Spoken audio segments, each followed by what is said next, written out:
Hatchlings, and welcome to another Stephano Reads, or the Stephano Stories series. What Difference Does It Make, Danny by Helen Young, with pictures by Quentin Blake. I finished with just one more page left of chapter 5, so let's just jump right into it. I have a feeling we might be able to finish this by this episode, maybe. The sight of the silver cup, as she glanced around the room for inspiration, encouraged her. Mrs. Blaine was cheered to remember how cooperative the school had always been in dealing with Danny. She decided to ask Miss North if she could come to see her. By coincidence, the headmistress had also decided that a talk with Danny's parents was essential, and she had written to the Blaines, wisely trusting her letter to the post. The date she suggested was a swimming day. Miss Blaine went off to keep her appointment, believing there was no danger of bumping into Danny, who knew nothing about it. She had seen him take his towel and trunks that morning, but Danny always did, in case his mother noticed. He might have well seen her across the playground if he'd been sitting in his classroom where he should have been, but he wasn't. Danny had decided to play truant. Chapter 6. He wanted to do something really wicked, and then if he was punished, at least he would know why, and he decided on truant for several reasons. He was just plain bored, sitting all alone in school, and it would be a challenge to see if he could escape without being noticed. It was bound to be exciting, he felt, wandering free during school hours, and Trot had the attraction of being a major offense in everyone's eyes. His classmates would be amazed that he had the nerve to do such a thing, and if he was caught, he reflected bitterly, it would show the school what he thought of it. Misery was having a very bad effect on Danny. He felt he hated them all, even teachers he hardly knew. Mr. Masterson was a popular member of the staff, and whenever Danny saw him off duty, he was always part of a joking, friendly group. Even his own Miss Pringle obviously liked him. Danny felt quite unreasonably that if she was really on his side, she would have nothing to do with Mr. Masterson. This was really amazingly conceited of him. To most of the staff, the ban on Danny was just one indecent amongst the dozens which make up a school day. Whenever they sympathized, because one or two also had prejudices about epilepsy, or were opposed to the decision, they had quite simply forgotten it. And that is, Danny found so hard to forgive. Everyone but him seemed to have accepted the situation. Danny Blaine did not do swimming or gym, and that was that. He had expected a bit more solidarity from his friends. They could have come out on strike or something, but they hadn't even given him a wave when the coach left that day. It did not occur to him this might have something to do with his bad temper lately. Well, it would serve them all right, he thought, if they came back and found him missing. In fact, he had no intention of being caught out. He planned to return to his school long before the coach did.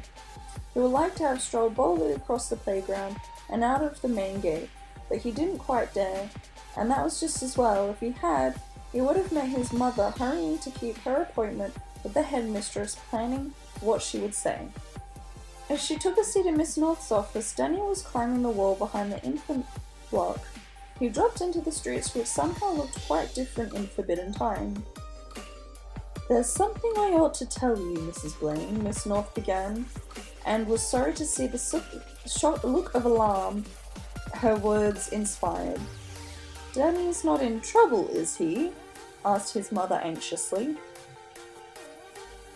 Danny was. He knew the minute his feet touched the ground, he was not going to enjoy this as much as he thought. He had a strong desire to get back into the school again. His plan had been to go to the market, wander about the stalls, and buy an apple. But suddenly he felt very conspicuous. He had left his blazer, which he could have used on this chilly autumn day, on a peg, but even without that to identify him, he was obviously school age. What if someone reported him? What if he met someone he knew? He began to feel a bit like a criminal on the run, and it was not such an enjoyable experience as he had imagined it would be. Miss North was making a cup of tea to put Danny's mother at ease. "He's having a bad time," she said, adding with a smile, "and making sure everyone around him does too. But it's not his fault, and I'm very glad there's the chance to talk to you about it." When she had told Danny's mother, there was a long silence.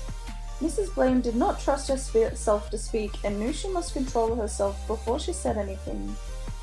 She was so sad for Danny. She could almost have wept, but she was also very, very angry.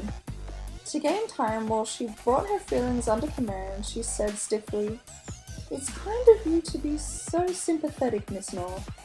I can see now why you let him bring the cup home." She could tell immediately the headmistress had no idea what she was talking about. Her eyes went to the place the cup should occupy, then to Mrs. Blaine. "Oh dear," said Danny's mother faintly. At about that very moment, Danny had seen a policeman at the end of the street and made up his mind. He must go where there would be few people about, and that meant the banks of the canal. That, he knew, was really wrong. The canal was forbidden not only by school but by parents, and Danny knew perfectly well why. The bed of the water was a thick tangle of weeds and creepers, and children had drowned in that canal. He shrugged. He wasn't planning to swim in it after all, just walk along the towpath. Besides, to someone who had stolen the silver cup and ducked out of school, what was one more crime? He wished he hadn't remembered the cup, which was worrying him a great deal. He could have returned it easily and probably no one would ever notice it was gone. But what would he tell his mother? In her office, Miss North suddenly saw the funny side and laughed. So he just picked it up and took it home. Now I wonder how he is planning to get himself out of that predicament. And Danny's naughtiness over the cup rather cooled Mrs. Blaine's hot indignation over the way he had been treated by Mr. Masterson. In a rather easier atmosphere, the two women continued their discussion of Danny's future and decided not to send for him to join them until they had talked it out thoroughly, and that gave Danny time. His guilty, self-absorbed walk along the forbidden path was interrupted by the appearance of another child, this one far too young to be a fellow truant. He was a small blonde boy wearing a striped dungarees, a little too big for him, and earnestly carrying a plastic bucket. He looked around for the adult who was sure to be in charge of such a small boy. To the sort of lawbreaker he had become, all adults were a threat. He was puzzled to see no one, then noticed a slightly open garden gate leading to the towpath. The child had greeted him with an increased friendliness of people under 3, and Danny wondered uneasily if he should take him home. Tripping slightly over the legs of his dungarees, the little boy stumbled purposely towards the thick brown water. "Hey!" called Danny in alarm. "Seaside!" the little boy explained and hurried on, dangerously near the edge. Danny wondered afterwards if he could have stopped him, but it happened so quickly no one could. He began running even as the little boy tripped again, and this time seemed to somersault into the canal. He did not even bob up to the surface. Danny had dived in after him within seconds, but it seemed to him a frighteningly long time before he even found the child lying still under the water. He grabbed the boy's arm, but had to shoot to the surface himself, his head almost bursting. He dived again, and this time he rationed his air supply quite professionally, his life-saving lessons coming back to him, but pulling a living healthy boy from a swimming pool had not prepared him for saving an unconscious child.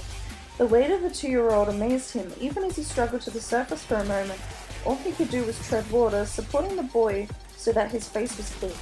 He struggled with his burden to the edge of the canal, then obeying an instinct, he turned the child upside down, holding him by the ankles, and staggered a little to keep his balance. He was comforted by the sight of water pouring out of the boy's mouth.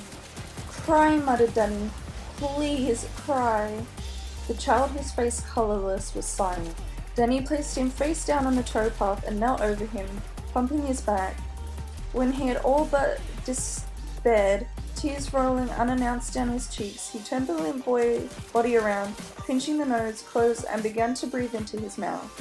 He actually felt the tiny lungs beginning to work and the artificial gas give way to regular breathing. He saw the pale blue eyelids flicker and frightening tinge of purple, which had begun the colour of a small face, give way to pink, and Danny let out a cry of pure joy. This fearsome noise completed the recovery process. The child opened his mouth and bellowed. Danny grinned. An adult might have scooped the boy up and comforted him, but Danny sat back on his heels and beamed with satisfaction like a music lover at a good concert. The child's mother heard the noise and ran towards the towpath, looking frantic. The boy's howls, the mother's screams at the sight of her drenched child, roused the neighborhood. It struck Danny how very silent the whole episode had been until then. When he remembered it later, it was always like a slow-motion film, seen through a very thick glass. Suddenly the towpath was full of people, and in a very short time, drowning the excited voices, congratulating, questioning, and thanking Danny, came the siren of an ambulance. "Oh no," said Danny, remembering where he should have been. He tried to protest, but every adult in the towpath seemed determined to get him to the hospital, with the little boy he'd saved, for a checkup. Shivering under an adult jacket which someone had thrown around his shoulders, Danny had no choice. 15 minutes after the ambulance had rushed away from the canal, the telephone rang in Miss North's office. She excused herself to Mrs. Blaine and answered it. Her official manner changed into alarm. Mrs. Blaine tried not to be curious, but she wondered what bad news the headmistress had heard. Miss North was looking at her with anxiety and something very like pity. She hung up and said, "Mrs. Blaine, I don't know what to say. Danny seems to have had some sort of accident. He's in hospital." Chapter 7. Danny's mother assumed at first he had only had a fit. "People will call an ambulance," she said, fairly calmly. "They mean well, but it's not necessary. Oh well, I better go and bail him out." Miss North shook her head. "No, it's not like that. The person who rang me said Danny had been in the canal and his clothes are drenched. She said to bring dry clothes." "I'll drive you home to get his things," said Miss North, "and we'll go to the hospital together." Danny was waiting for them, readily shining after a hospital bath inflicted on him by a mortifying orderly who was under the impression that all boys were incapable of scrubbing themselves. He was wearing a strange pajamas, the top too small and trousers too long under institutional dressing gown with a numbered tape sewn on the label. "Here he is," the casualty department sister said, leading Mrs. Blaine to Mrs. North to Danny. "Here's our hero." She stood back beaming, clasping hands resting on her large apron. Danny grinned sheepishly, not at all certain what reception to expect after his truancy. His mother hugged him thankfully, and over her shoulder Danny met the cynical but amused gaze of his headmistress. "What a fright you gave us, young man! I think an explanation is in order, don't you?" Fortunately for Danny, there was a diversion. He had been put to a side ward off the casualty department, and the door of the room burst open. In rushed a little boy Danny had saved, and he had obviously had the same treatment as his rescuer. His newly washed blonde hair stuck up in spikes, and he was wearing the same eccentric night gear as Danny. He was followed by his mother, more composed now than she had been when they shared the ambulance journey, and smiling. "Oh, don't be angry with him," she said charmingly to Miss North. "You can't imagine how brave he has been."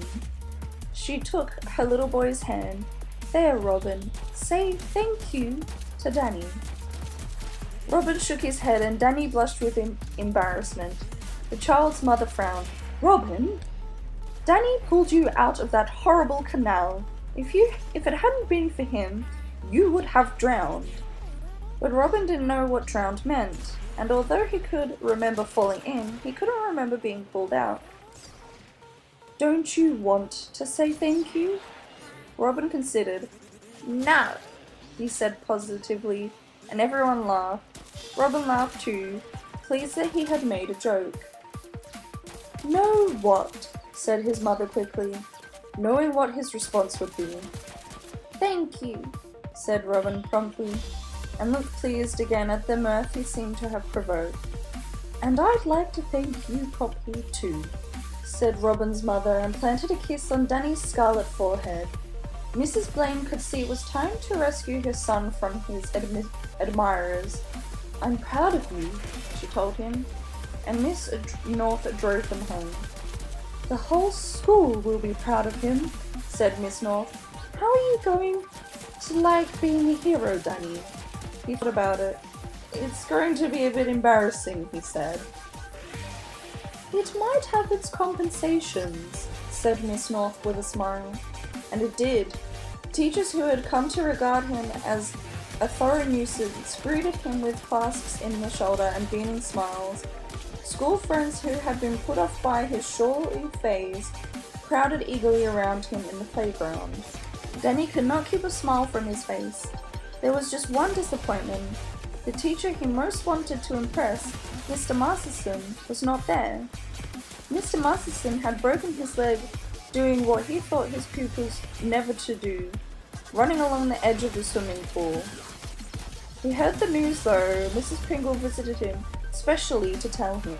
Now you know how Danny behaves in a crisis, she could not resist saying, and he nodded full of remorse. Tell the lad, he began, but she interrupted him smiling. You tell him, she suggested. It will be worth a lot more coming from you. And she left a copy of the local newspaper on his bedside table. There was a picture of Danny on the front page.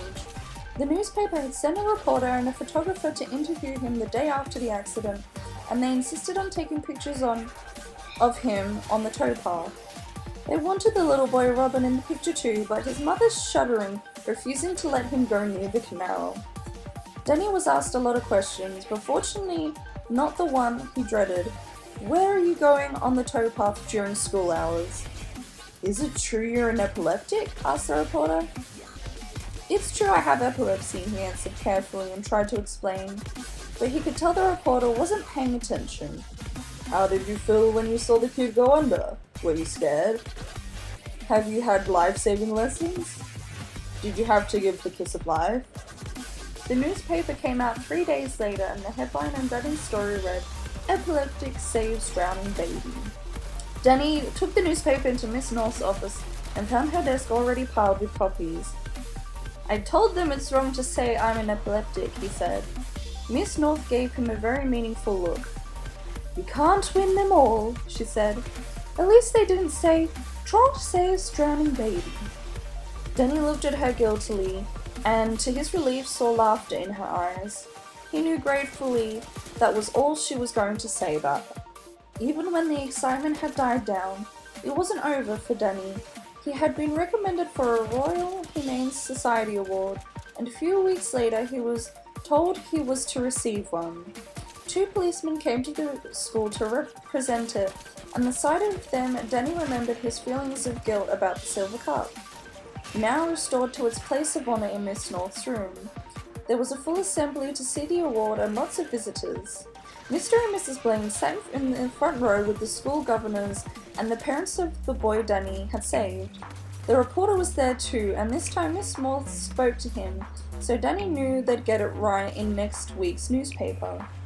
He had great faith in Miss North.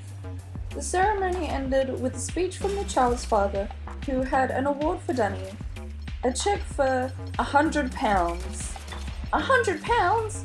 Danny had often thought what he and his friends could do with that amount of money. It was one of their favourite games.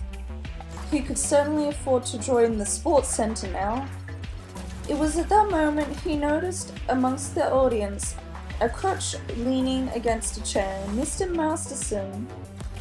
At the party provided in Danny's honour after the ceremony, the gym teacher hobbled up to him, and they looked at each other in silence for a moment. Danny embarrassed and wary.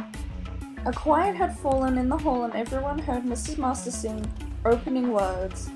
Perhaps Mr. Masterson intended everyone to hear, for he was a generous man, well able to admit when he had been wrong, and what he had to say was the nature of an apology. It's a good job everyone didn't take my attitude, lad, he said clearly. It's a good job someone taught you to swim. There were quite a few people who felt like cheering when they heard that, but instead of tactful buzz of conversation broke out and everyone looked away, leaving Danny and the teacher to get on with what they had to say. Sorry I was rude, sir, said Danny awkwardly, and the master grinned. Rude, he repeated. You were unbearable. But that's enough of the fancy talk. We've got lots of time to make up. Don't think this crotch means I can't supervise. You mean the BAGA, sir, said Danny eagerly. And all the all-comers, and the championship, or have you had enough awards? Not yet, said Danny grinning. Next time I get one, it will be gold. Okay, and that was the end of the story. I know it kind of cuts off a little bit abruptly at the end there, as a kind of nice little happy ending for Denny, where he gets to go and do his sport again and his swimming again, and teacher apologizes, or should I say in quotation marks apologizes, because didn't really say the words I'm sorry, but in his own way kind of said I'm sorry. I had a lot of fun reading that, and the reason I chose the book, it is a bit more of an older book now. Definitely got some wear and tear on there when I bought that from the library a long time ago. But I remember just first reading it and kind of being really interested and intrigued by the story, and was interested to kind of learn a little bit more in the story. You're more than welcome to obviously go and kind of Google and research epilepsy, if you will. I feel like it's one of those topics that doesn't really get talked about much, and in the book it kind of talks about how there are varying degrees of epilepsy and everyone is kind of different, and that just kind of goes for anything. Everyone kind of is different depending on the situation, circumstances, and the chemistry, and you know, just all of that stuff. But I chose this book to kind of have a little bit of a discussion at the end of it. And I kind of wanted you all to kind of leave comments and opinions on what you thought of the story, if there was anything that was perhaps inaccurate, as it is an older book, or if you thought that it was really cool and like a nice little story to kind of read. It's not too, like, for younger people, but anyone can kind of read those books, and I kind of like that idea of being able to read anything. And I'll share an experience with you. I have a friend who has epilepsy, and in school one day he had a fit. He went up to the teacher and was like, I'm going to have a fit, because he had that pre-warning. And unfortunately in that situation the teacher didn't know what to do, and I believe, if I recall the story correctly, one of his friends had to step in and kind of do the thing that I believe one of Danny's teachers did in that situation, to like obviously turn their head to the side, make sure they're breathing and everything like that. So kind of after that, I distinctly remember this, when we had sports lesson, the teacher made extreme care and sure to make sure to educate us on what happens when a person has a fit, how to handle it, and what to do when they stop breathing, just to turn their head to the side a little bit, make sure they're breathing, double check. You can put like the finger to the nose and kind of check that they're breathing, or you can, if you have a mirror, you can put it up there, and if it fogs a little bit, they're breathing. Probably the finger trick works a bit better to kind of test that.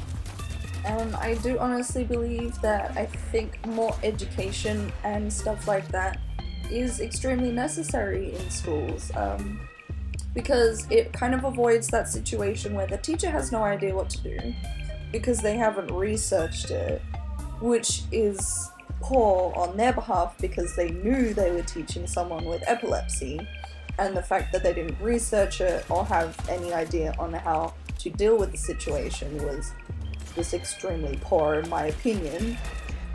But it was just lucky that his friend knew exactly what to do. So I feel like it's important to be educated and to kind of know those things just in case that situation ever arises, and even if it never does, the fact that you know what to do just in case something happens is extremely important, because it can help save a life, and it can just help in general. Honestly, I do believe that it's really, really important, and I thought it was a good story to share with everyone.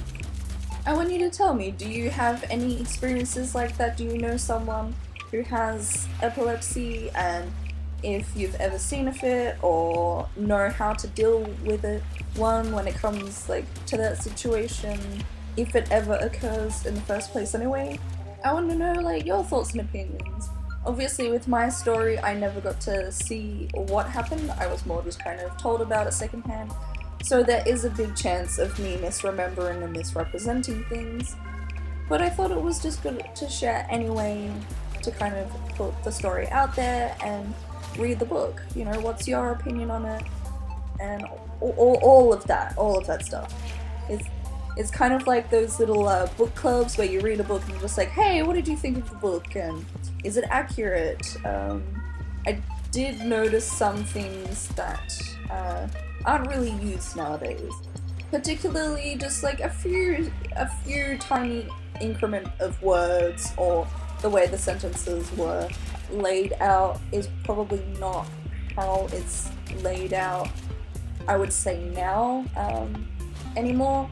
There might be a few people who kind of use those words every now and again, just more because I believe this is an English book, and I say this questioningly because there's some stuff that made it feel like it was from there.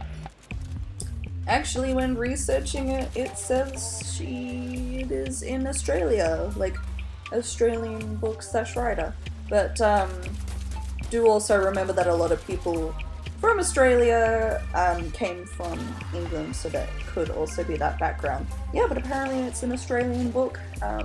It is very old, so obviously there are some stuff that may not be, I guess, agreed upon now, but that's why I wanted to open up the discussion. Also, another topic that can be discussed, which I think this kind of book brings up, anyone who kind of has anything, there's always kind of this stigma about when it comes to anyone having anything that might be a little bit different.